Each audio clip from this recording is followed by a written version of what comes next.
again, everybody, and welcome to Hunting in South Dakota with Darrell. Today, we are going to hunt giant Canadian honkers at Lake George. But that's not all. We have something very special for you today later in the show. Today, you will enjoy an unforgettable, breathtaking sunrise, and then scenes of beautiful giant Canadian honkers flying into the lake. And then, we're going to give you the opportunity to salute a true American hero. So here we go. Episode 6, Lake George. Did you really see that many geese here yesterday? Yes, we did. How many do you think you seen? Honkers? Yeah. We've probably seen 500 in here, 500, 800. Is that right? Yeah. What about snow geese? There was a few snow geese in here, probably 500. Oh man, I hope they come back this morning. I tell you something, we got the best fence line in the world here. I can't believe these weeds are so high. Good cover. I can't believe it. Perfect height, guys. At least we don't have to get the blinds out and lay down the middle there. So where were we at yesterday, Mike? Straight across the road, half mile away. Yesterday? We shot a few. You got 2? Yep. How did you do that? Well, I scared them. You must have. You don't ever get any when I'm with you. No, that's because you're bad luck. Look at the sun is just shining on the decoys right now. The sun has just come up over the hill. You think that was an eagle you seen earlier? Yeah? I just saw the tail end and I started talking to you guys, so I didn't look at it. It was big enough. Looked Sure like, looked awful big. looked like a Flying golden away. eagle, not a bald eagle. Good thing you didn't see the decoys. You might not want to take one of them. Huh? Kurt guarantees a shot. Don't you, Kurt? Yes, Guarantee us a shot. I guarantee you a shot. Guy from Arizona is going to guarantee us a shot. We'll get You it. know that hunting is no guarantee. That's all I ever hear from you guys. You guarantee me a shot. Well, you better get one. It's chilly out here this morning. Ain't too bad. The wind is coming up out of the south. It's going to be at least 15 mile an hour, you think? The TV 20, said 20 today. Huh? 15 to 20. Oh, that should be just right. 10 to 20. It should be just right. What we're hoping the geese do is they're going to come from that way. And we hope they're going to come right into the decoys, into the wind. And we're going to sit straight to the east of them. And we're going to hope that they just come right into the decoys. The geese yesterday were doing a lot of landing in this little lake right here. Lake George. They were in Lake George yesterday, probably 1,000 geese, and there are many more to the field that we're standing beside. Didn't come out till later in the day. We're here early. We're expecting to see a lot of geese today. We're getting close, guys.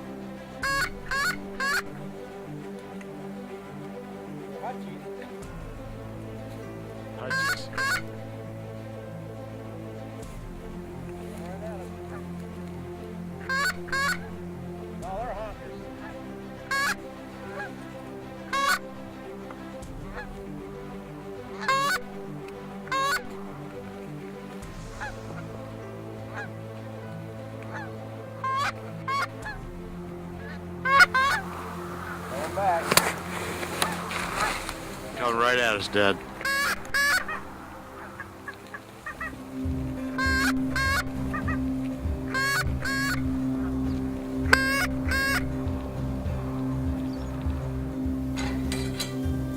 What are you doing? What is the knife for? Dad, Grandpa uses knives to get out slivers. I have a sliver. MJ, really? I'll get the tweezers. And you're gonna have a sliver if you don't stick around. We'll be right back.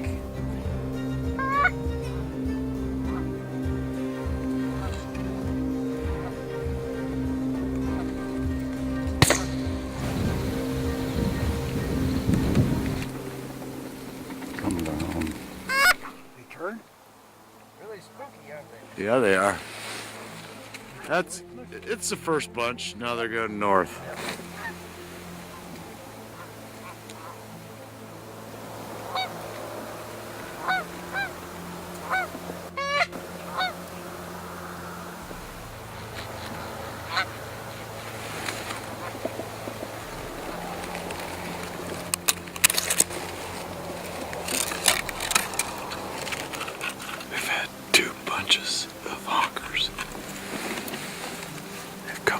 Let's sit about 50 yards to the west of our decoys. They're still sitting there. I'm going to try and get a picture of them. Get a shot of them.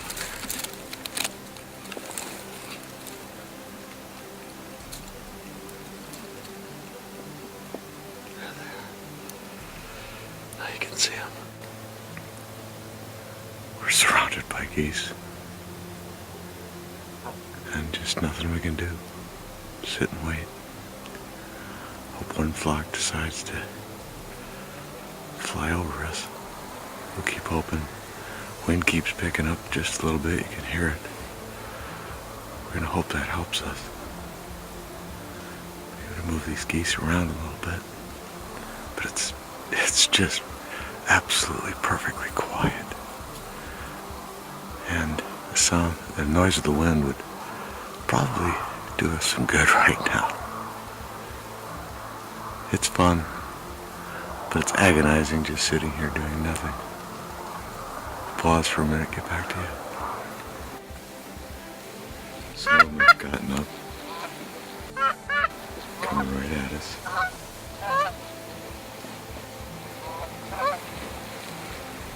I hope that Mike and I get a shot here.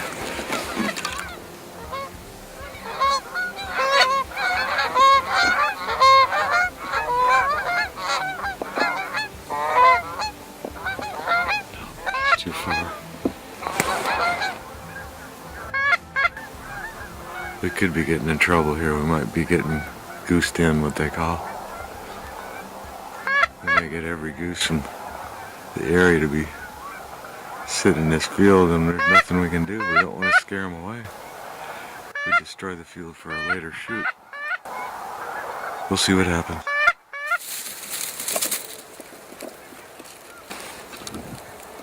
To give a little shot of how many geese are sitting out there. Up there about 200 yards from us.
Better move back up here, Mike.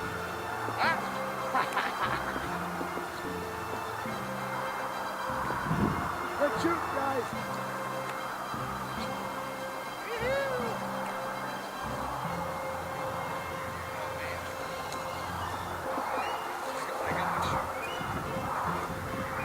Woohoo! I want you to see this same shot from Randy's perspective, who had a camera on his head.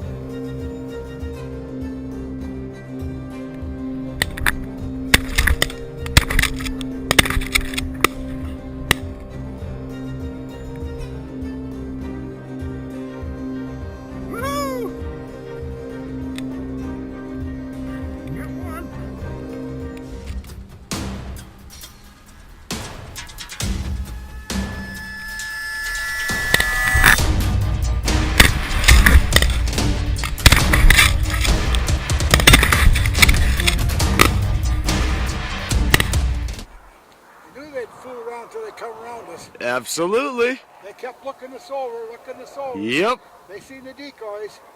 Nice shooting, guys.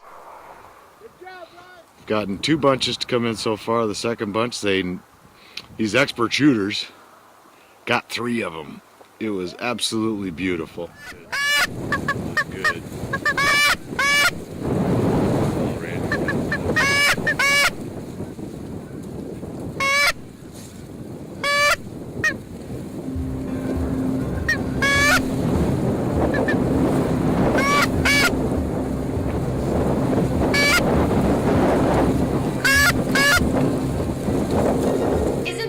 right?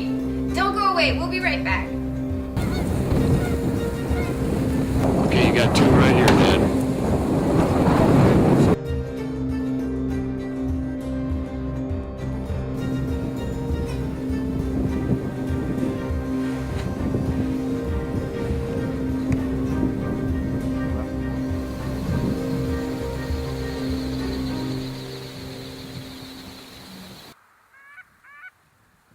Be sure to watch Hunting in South Dakota with Darrell.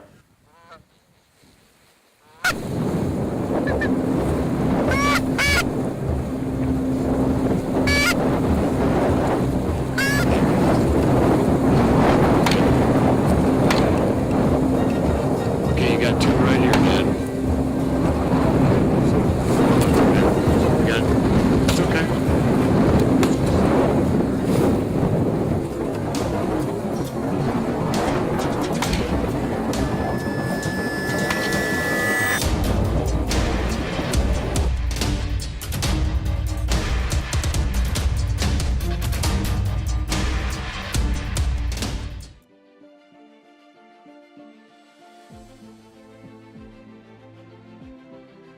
Well, Kurt, I'm just so glad you got this on film, because I just feel that now the families can see what we get so excited about in the mornings. It just this sunrise and the pictures of all the ducks and geese and the beautiful prairie. I mean, they talk about a mountaintop experience. Well, what about the prairie view here? This is absolutely does something for you. I feel this picture's talking to me, and I just feel this is something that I'll never forget. Well, we got another beautiful morning.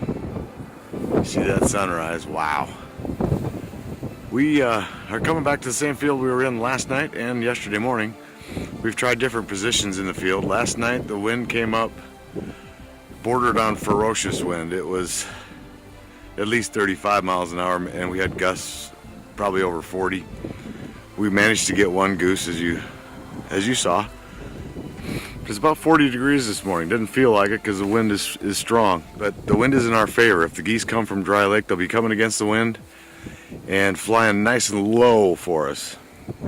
Yeah, the only goose that we shot last night was Randy shooting it, and we took it to home and breasted it out, took the two breasts, and had it for hors d'oeuvres for our supper. And I tell you, I think I got the surprise of my life. Randy just does a super good job on fixing a goose like that, and I just couldn't believe it. It was just so tasty, and between 4 hunters, we actually cleaned it up, and I mean, we ate it up and wanting more. It was so good. He's waving geese at us. As we mentioned, we're on our second day of hunting near Lake George, and I'm going to tell you the truth. We did not shoot any geese today. But let me tell you what we did get. First of all, one of the most spectacular sunrises we have ever seen. It's not a photograph or a painting. We will only get to see it once, and then it slowly progresses into something new, in this case, daylight. Only Mother Nature can really know what the small moments ahead have in store for us. Today it reminded me of the advantages of being an outdoor sportsman. We get so many opportunities that other people sometimes miss. This sunrise and the wild geese struggling to get to a place that they can rest and be safe. This morning is a gentle reminder of something we have as long as we're alive. Yes, we love the sights and sounds before us and can be very hopeful they give us an even more beautiful and closer sight of having wild geese directly over our heads. And sometimes it just doesn't work out that way. But what we will continue to have, if we treat Mother Nature well enough and respect her enough, is another opportunity for a gift from Mother Nature tomorrow. Now please don't go anywhere, because what you're about to see is the very short story of a real outdoor enthusiast, and most importantly, a true American hero.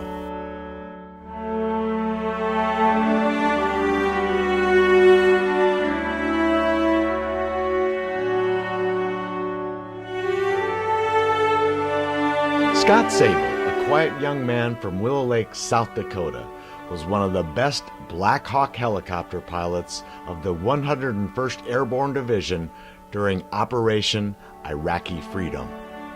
He was the pilot in command and flight lead in the longest air assault in the history of the United States Army. A determined soldier, he loved to fly and wanted to be the very best.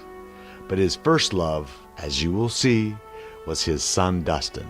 Yeah, I'm Arnold Sabo from Willow Lake. Arnold Pops is what they call me. Vietnam combat vet from Vietnam. I've lived in Willow Lake all my life. I love it here because the hunting and fishing is so great. Yeah, my son Scott, when he was a kid, we were great at, he was always sports, football, basketball, track, whatever he could, hunting and fishing.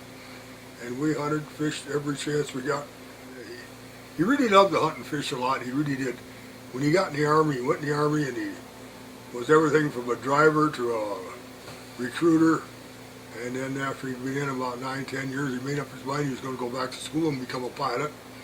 Because he always wanted to fly and he worked hard, graduated with honors. He, in the top 5 of his class, he said he never studied so hard in his life because he loved to fly. He went from flight school to the DMZ in Korea so he could get more flight time because he studied, that's the more hours they get in DMZ than any place. And he said, if I'm going to fly, I want to be the best there is. Come from the DMZ, went back to 101st Airborne, and from there he became their night vision command instructor, became their flight lead command pilot. He was one of the flight lead command pilots for the longest air assault ever in the history of the 101st Airborne. So he did great this short time he was there. He was indestructible, that's what they figured. But not everybody's indestructible. My strongest memory of Scott, you know, it might be kind of funny, but probably the first time he went goose hunting, he got 2 snow geese in one shot, threw his shotgun down, run to get the geese. And I was just sitting there and I come back and said, where's your shotgun? Oh, I don't know. I said, it's a good thing Dad was along, wasn't it? But I always remember that. He pulled them 2 snow geese down in one shot, and the way he went to get them, he was not going to let them get away. You know, it's one thing about it. If you hunt with your kids, you always remember the stories for life. He always wanted to fly with the Delta Force. He met with a commander out there at Fort Campbell, and they said he should go and fly in a war zone before he goes takes the training. And he said, that's what I said. He said, when you come back, that's what you want to do. You want, if you're going to be a pilot, then be the best you can be. And that was always his goal. What his buddies always said here. I think of this bit. Everybody, lives a life and don't know what they're going to do. Some only live to 33 and they say, oh, a hero. But, you know, he might have been a hero, but we got to remember there's lots of heroes. We have thousands of young men and women, and they're all heroes. Somebody, we'd heard about those planes going down for the 101st. He generally got an email, not me, Dad, don't worry about it. Never heard nothing from my daughter. Then it was opening day at deer season. And then here come 2 Army officers in the door. So I knew then what happened.